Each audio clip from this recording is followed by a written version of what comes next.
Hi everyone! Welcome back to the life of a husband and wife small cafe owner.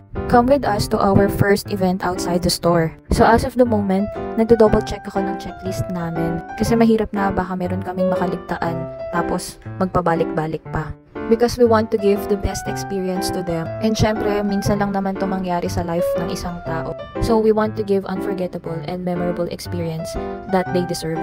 Nandito na kami sa Jardín de Dasmariñas. On that day, kinakabahan nga kami kasi baka mamaya umulan. Mag-worried kami sa mga dala-dala naming gamit. Grabe yung pagpipray namin nung araw na yan. Kasi 1 week na sunod-sunod na talagang hindi humihinto yung ulan. Isip namin, baka mamaya malate kami kasi merong baha or kung ano pang possibility na mangyari. Kaya since first event namin to outside the store, nag-alat talaga kami ng time. So just in case magkaroon man ng aberya or anything na mangyari, magagawan kagad namin ng paraan. So nagkaroon nga kami ng incident dun sa coffee machine and grinder namin. Kasi hindi nag-fit yung cord niya dun sa extension na dala namin. So buti na lang yung katabi namin na supplier, nagpahiram sa amin ng extension nila. So bali ang ginawa na lang namin, pinagpalit namin yung extension namin sa extension nila. And thank God, gumana naman yung coffee machine at grinder. Tapos medyo nag-adjust lang din kami dun sa coffee machine kasi iba siya sa ginagamit namin dun sa store. So bonggang-bonggang calibration yung ginawa ni Happy para maglabas ng masarap na extract ng kape. Napaka-important kasi ng calibration. Pag maganda yung extract, magiging maganda rin yung blending niya pag gumawa ka ng kape. By the way, this is under semi-premium package. Merong standee, mirror, flower setup, umbrella, alcohol, premium beans and milk. Actually, almost the same sa basic package. It's just depend on the packs or additional add-on. We will give promos to those clients who want to book with us. And by the way, this is a kids party. Paisa-isa nang dumarating yung mga guest ni Doc.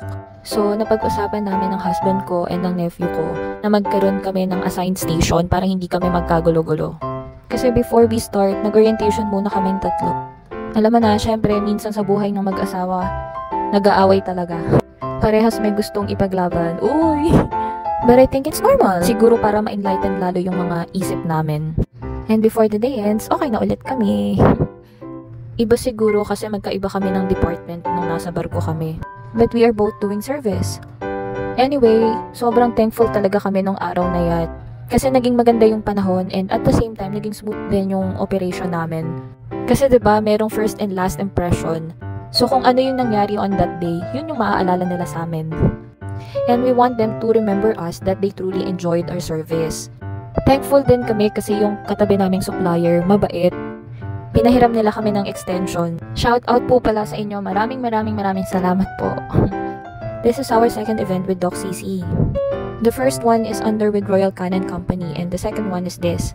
We had so much fun and learnings on this day.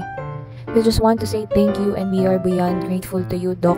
Thank you for the trust and opportunity that you've given to us. Thank you for the love and continued support with us. Thank you din po sa souvenir. If you want to book with us, just message our page, perceivecoffee.ph.